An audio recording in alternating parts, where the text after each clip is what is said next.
So 20 லட்ச ரூபா அவசியம் வேணும் அப்படிங்கிற ஒரு கமிட்மெண்ட்டில் இருக்கார். ஆனால் ஹவுசிங் லோன் ஒரு 35 லட்சம் இருக்குது. ஒரு 3 மாதம் 4 மாதம் டியூ கட்டல. அவர் அதிலிருந்து 100% வெளியில் வந்துட்டார். சொல்லப்போனால் 30 நாளில் வெளில வந்துட்டார். ஸோ அதை கிளியர் பண்ணுறதுக்கு தான் நான் உங்களுக்கு அஃபர்மேஷன் கொடுக்குறேன். ஒரு 1 வீக் கிளியர் ஆகிடுச்சுன்னா என்ன செய்யணுங்கிறத நம்ம மனசு சொல்லும். அதை செயல்படுத்தினீங்கன்னா ரிசல்ட் வந்துடும். எவ்வளோ பெரிய பிரச்சனையாக இருந்தாலும் சூப்பராக வெளியில் வரலாம். நிறைய பேரோட குறைகள் என்னென்னா, நான் எதுவுமே செய்ய மாட்டேன், மனசு அப்படியே குழப்பத்தில், வேதனையில், துக்கத்திலே நான் வச்சுக்குவேன். எனக்கு அஃபர்மேஷன் சொல்லுங்கள், எனக்கு எப்போ பணம் கிடைக்கும் அப்படின்னு நினைக்கிறீங்க. சிம்பிளாக ஒரு கான்செப்ட் சொல்கிறேங்க. எல்லாருமே பணம் வந்தால் இந்த பிரச்சனையெல்லாம் முடிஞ்சிடும், சந்தோஷம் வந்துடும் நினைக்கிறீங்க. 100% தவறுங்க. எப்போ நீங்கள் சந்தோஷமான ஸ்டேட்டில் இருக்கிறீங்களோ, மனசில் குப்பைகள் இல்லாமல் தெளிவாக இருக்கிறீங்களோ, அப்போ தான் உங்களை நோக்கி பணம் வரும். ஒரு சின்ன மாற்றம், ஒரு வீடை ரீட்டைன் பண்ணிட்டார். சேவிங்ஸ் அவரால் பண்ண முடியுது. ஆஃபீஸில் ப்ரொமோஷன் கிடச்சிருச்சு. புரியுதுங்களா? ஜஸ்ட் இதெல்லாம் நடந்ததெல்லாம் பார்த்தீங்கன்னா ஒரு 30 நாள்.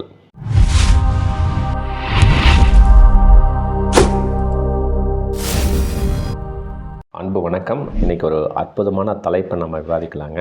ஒரு ரியலாக நடந்த சம்பவம். 35 lakhs ஹவுசிங் லோன் இருக்குங்க. என்ன செய்கிறதுன்னு தெரியல. அவர் மனசில் பார்த்திங்கன்னா ஒரு வருத்தம், வேதனை, ரொம்ப கஷ்டம்.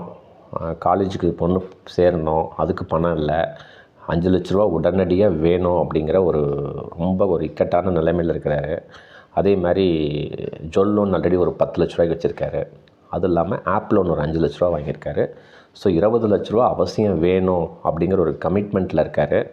ஆனால் ஹவுசிங் லோன் ஒரு 35 லட்சம் இருக்குது. ஒரு 3 மாதம் 4 மாதம் டியூ கட்டல. காரணம், வீட்டில் ஒரு மெடிக்கல் எக்ஸ்பென்சஸ் வந்ததுனால அவரால் டியூ கட்ட முடியல. ஏன்னா அந்த ஹவுசிங் லோனுக்கு மாதம் 35,000 ரூபா கட்டணும். அவரால் செயல்படுத்த முடியல. பேங்க்லேருந்து நோட்டீஸ் இஷ்யூ பண்ணிட்டாங்க. இன்னும் 6 மாதத்துக்குள்ளே நீங்கள் கட்டணும், இல்லைன்னா நாங்கள் ஆக்ஷன் எடுப்போம் அப்படின்னு சொல்லிட்டாங்க. ஸோ இதுதான் அவரோட மனநிலை. நம்ம சப்ஸ்கிரைபர் தான் கால் பண்ணியிருந்தார். ஸோ அவருக்கு நான் ஒரு சிம்பிளான சொல்யூஷன் தான் கொடுத்தேன். அவர் அதிலிருந்து 100% வெளியில் வந்துட்டார். சொல்லப்போனால் 30 நாளில் வெளில வந்துட்டார். ஏன்னா நிறைய பேர் கேட்குறீங்க, சார் நான் அஃபர்மேஷன் சொல்லுங்கள், எனக்கு லா ஆஃப் அட்ராக்ஷன் தெரியும், சீக்ரெட் தெரியும், என்னால் வர முடியலன்னு சொல்கிறீங்க. நான் ஒரே ஒரு விஷயம் சொல்கிறேன். நம்ம குழப்பமான சூழ்நிலையில், வருத்தமான சூழ்நிலையில், ஒரு கடன் பிரச்சனையில் இருக்கும்பொழுது நம்ம மனசு ஒரு இன்ட்யூஷன் எதையுமே சொல்லாது, அது நமக்கு தெரியாது. ஸோ அதை கிளியர் பண்ணுறதுக்கு தான் நான் உங்களுக்கு அஃபர்மேஷன் கொடுக்குறேன். ஒரு 1 வீக் கிளியர் ஆகிடுச்சுன்னா என்ன செய்யணுங்கிறத நம்ம மனசு சொல்லும். அதை செயல்படுத்தினீங்கன்னா ரிசல்ட் வந்துடும். எவ்வளோ பெரிய பிரச்சனையாக இருந்தாலும் சூப்பராக வெளியில் வரலாம் அப்படிங்கிறது இந்த வீடியோனுடைய தொகுப்பு. சிறப்பாக பாருங்கள். வீடியோக்குள்ளே போகலாம். அந்த நபருக்கு என்னென்ன பிரச்சனைன்னு கேட்டாங்க. ஆல்ரெடி நான் சொல்லிட்டேன். 35 லட்ச ரூபா லோன் வாங்கி 3 வருஷம் ஆகுது. ஒரு 3 மாதமாக இஎம்ஐ 4 மாதமாக கட்டல. மாதமான டியூ 35,000 ரூபா கட்டணும். ஃபஸ்ட் கான்செப்ட், இது ஒரு இஷ்யூ. ரெண்டாவது, 10 லட்ச ரூபா ஜுவல் லோன் இருக்குது. மூணாவது, ஒரு 5 லட்ச ரூபா பர்சனல் லோன் வாங்கியிருக்காரு.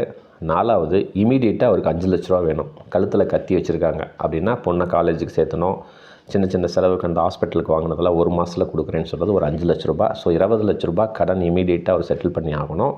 ஹவுசிங் லோனுக்கு டியூ உடனே கட்டணும். சம்பளம் 45,000 ரூபா வாங்குறாரு. ஆனால் 35,000 ரூபா கட்டணும். ஃபேமிலியை ரன் பண்ண முடியல. இதுதான் சுச்சுவேஷன். அப்புறமா அவர் சொன்னது, சார் ஆஃபீஸில் இந்த வருஷம் எனக்கு இன்க்ரிமெண்ட் இல்லைன்னு சொல்லிட்டாங்க. அட்லீஸ்ட் இந்த வருஷம் இன்க்ரிமெண்ட் வந்ததுன்னா ஒரு 50,000 60,000 வரும்னு எதிர்பார்த்தேன், வரலன்னு சொல்லிட்டாங்க சார்.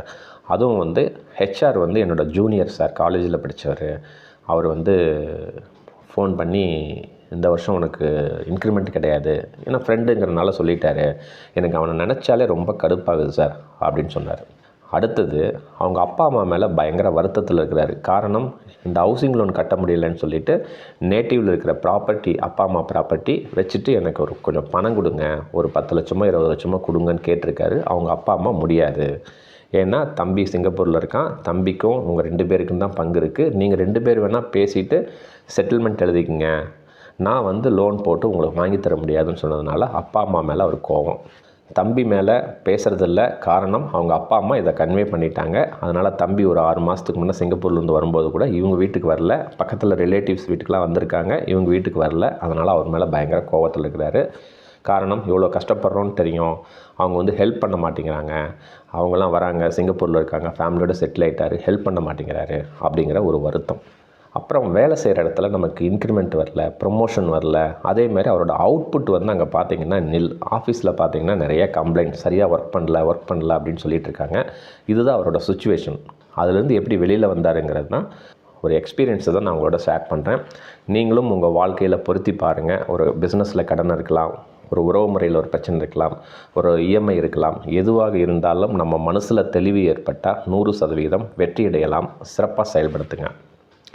ஸோ அவரோட மனநிலை பார்த்திங்கன்னா ஒரு ரொம்ப டிப்ரெஷனில், எதுவுமே வழி இல்லை, என்ன செய்கிறதுனே தெரில, செத்து போகலான்னு இருக்கேன் அப்படின்னு சொல்லி ரொம்ப ஒரு கன்ஃபியூஷன் ஸ்டேட்டில் இருந்தார். அவருக்கு நான் சொன்ன அஃபர்மேஷன் ரொம்ப சிம்பிளாக சொன்னாங்க.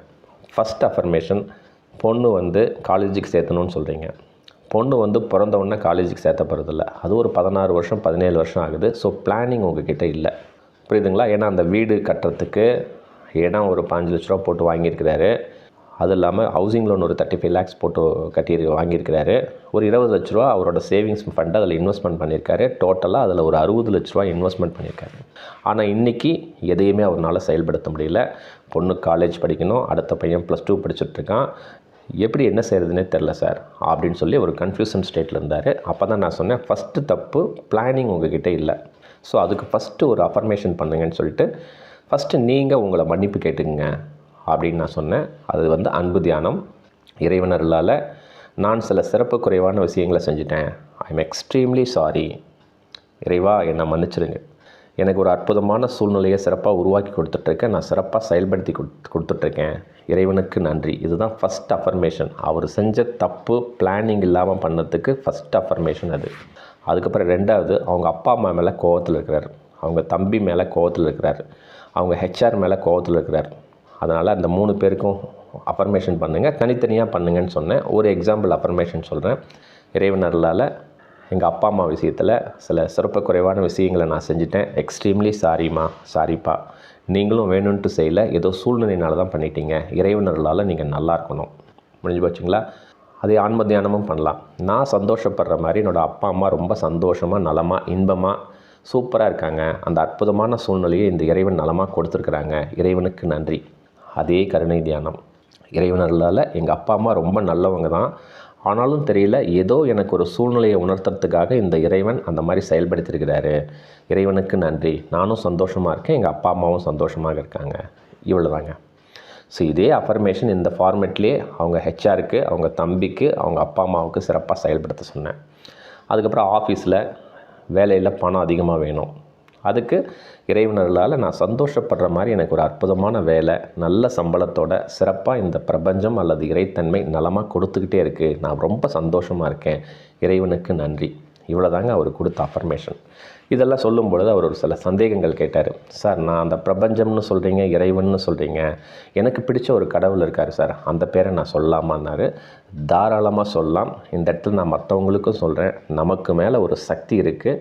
அந்த சக்தியை நான் இறைவன்னு சொல்லலாம், பிரபஞ்சம்னு சொல்லலாம். உங்களுக்கு பிடிச்ச எந்த கடவுள் பேரை வேணால் சொல்லுங்கள். அல்லாவை சொல்லலாம், இயேசுவை சொல்லலாம், பெருமாளை சொல்லலாம், முருகரை சொல்லலாம், விநாயகரை சொல்லலாம், சாய்பாபாவை சொல்லலாம். ஏன்னா நம்ம மனசுக்கு யாரை பிடிக்குதோ அந்த இறைத்தன்மையை நீங்கள் அங்கே இன்க்ளூட் பண்ணிக்கோங்க. ஜஸ்ட் இவ்வளோ தான் சார் அவருக்கு சொல்யூஷன் கொடுத்தேன். ஒரு வாரம் 10 நாளுக்கு அப்புறம் அவர் கால் பண்ணியிருந்தார். சார், மனசு கொஞ்சம் அமைதியாக இருக்குது சார், ஆனால் எந்த ப்ராப்ளமும் சால்வ் ஆகலை அப்படின்னாரு. சரிங்க, நீங்கள் செஞ்சுட்டே இருங்க அப்படின்னு. அப்புறம் ஆஃபீஸ்க்கு நான் போகிறேன் சார், அந்த ஹெச்ஆர் மேலே இப்போ கொஞ்சம் கோபம் கம்மியாக இருக்குது.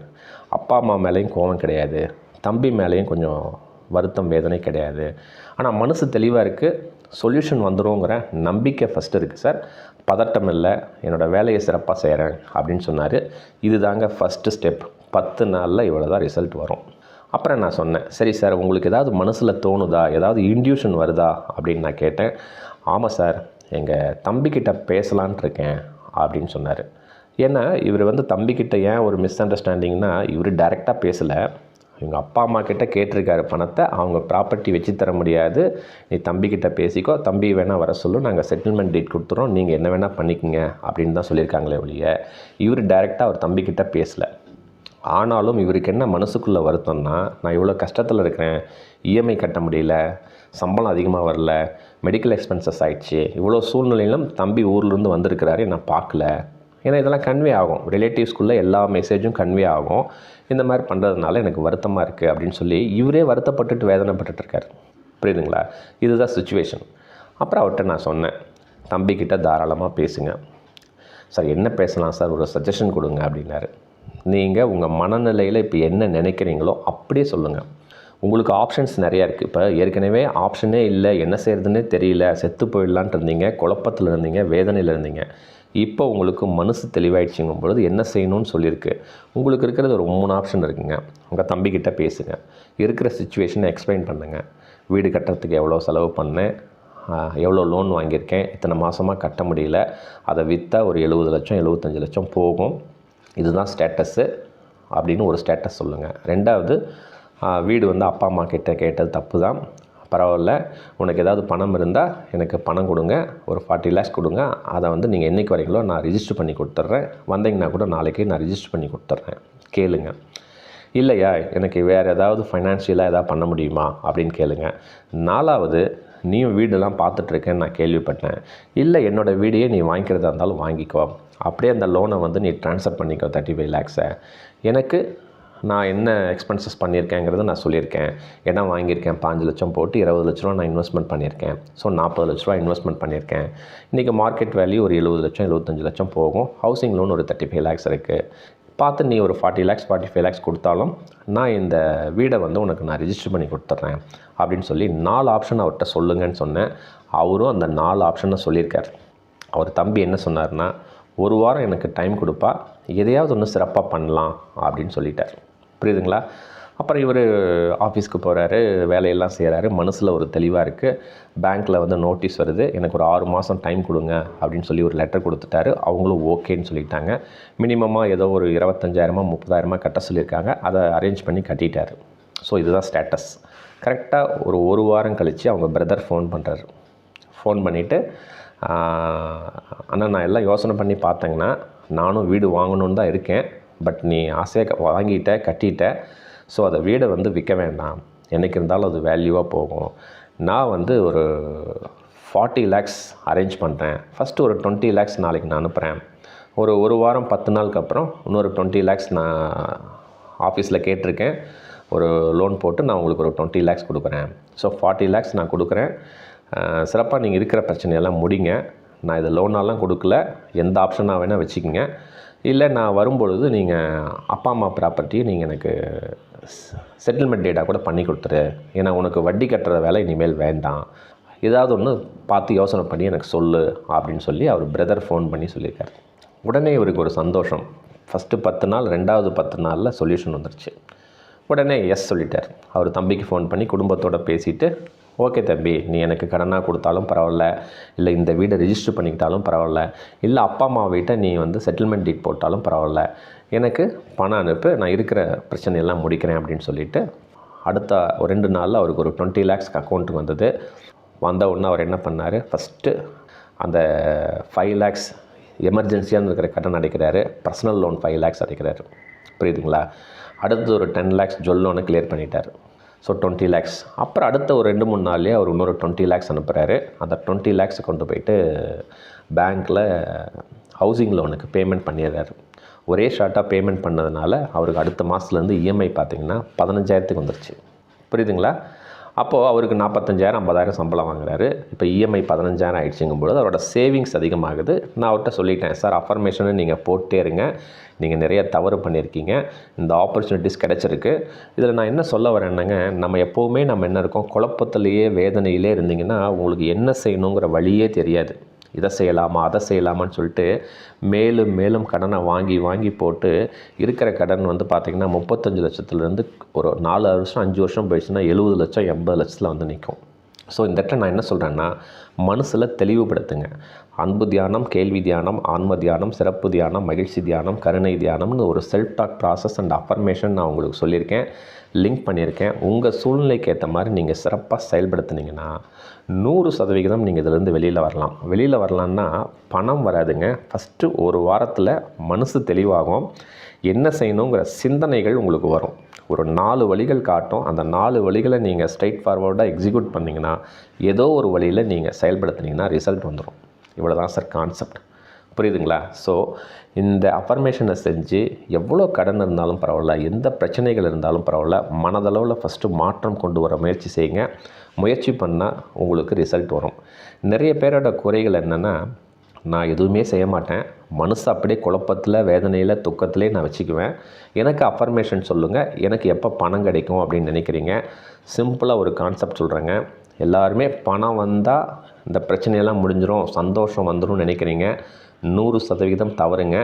எப்போ நீங்கள் சந்தோஷமான ஸ்டேட்டில் இருக்கிறீங்களோ, மனசில் குப்பைகள் இல்லாமல் தெளிவாக இருக்கிறீங்களோ, அப்போ தான் உங்களை நோக்கி பணம் வரும், ஐடியாஸ் வரும். இந்த மனசு இன்ட்யூஷன் சொல்லும். இவ்வளோதாங்க கான்செப்ட். சிறப்பாக செயல்படுத்துங்க. அப்புறம் ஒரு வாரம் 10 நாளுக்கு அப்புறம் மறுபடியும் ஃபோன் பண்ணார். சார், ஆஃபீஸில் ஒரு குட் நியூஸ் சார் அப்படின்னு சொன்னார். என்னங்க அப்படின்னு கேட்கும் பொழுது, சார் என்னோடய ஹெச்ஆர் கால் பண்ணியிருந்தார் சார். ஒரு நியூ ப்ராஜெக்ட் வருது, ப்ராஜெக்ட் ஹெட்டாக நீங்கள் போகிறீங்களா அப்படின்னு கேட்டார் சார். சிறப்பாக செயல்படுத்துங்க, அற்புதமாக நான் எக்ஸிக்யூட் பண்ணுறேன்னு சொல்லியிருக்கேன். கூடிய சீக்கிரம் எனக்கு ப்ராஜெக்ட் ஹெட் ப்ரொமோஷன் வந்துடும் சார். ஒன்ஸ் ப்ராஜெக்ட் ஹெட் ஆகினா எனக்கு ஒரு சம்பளம் ஒரு 25,000 அதிகமாகும் சார் அப்படின்னு சொன்னார். ஒரு சின்ன மாற்றம், மனதளவில் மாற்றம் கொண்டு வந்ததுனால அவரோட லைஃப்பில் அவர் வீடை ரீட்டைன் பண்ணிட்டார், பசங்களோட எஜுகேஷன் பார்த்துக்கிட்டாரு, சேவிங்ஸ் அவரால் பண்ண முடியுது, ஆஃபீஸில் ப்ரொமோஷன் கிடச்சிருச்சு. புரியுதுங்களா? ஜஸ்ட் இதெல்லாம் நடந்ததெல்லாம் பார்த்தீங்கன்னா ஒரு 30 நாள். அப்போது எவ்வளோ ஈஸியான விஷயம் அப்படிங்கிறத ஃபஸ்ட்டு புரிஞ்சுக்கிங்க. 3 வருஷமாக கஷ்டப்படுறீங்க, 4 வருஷமாக கஷ்டப்படுறீங்க, 10 வருஷமாக கஷ்டப்படுறீங்க. காரணம் என்னென்னா மனசில் தெளிவில்லை. ஸோ மனசில் தெளிவுபடுத்துனீங்கன்னா 100% நம்ம ஜெயிக்கலாம். இந்த வீடியோ நல்லாயிருக்கும்னு நினைக்கிறேன், உங்களுக்கு பிடிச்சிருக்குன்னு நான் நினைக்கிறேன். சிறப்பாக இதை செயல்படுத்துங்க. இதில் எந்த சந்தேகமாக இருந்தாலும் எனக்கு கமெண்ட் பண்ணுங்கள். நலமாக நான் உங்களோட பேசுகிறேன். அற்புதமாக செயல்படுத்தலாம். இந்த வீடியோவை உங்கள் நண்பர்களுக்கு, உறவினர்களுக்கு சிறப்பாக ஃபார்வர்ட் பண்ணுங்கள். அடுத்த வீடியோவில் இன்னும் ஒரு அற்புதமான தலைப்பில் நலமாக சந்திக்கலாங்க. மிக்க நன்றி, மகிழ்ச்சி.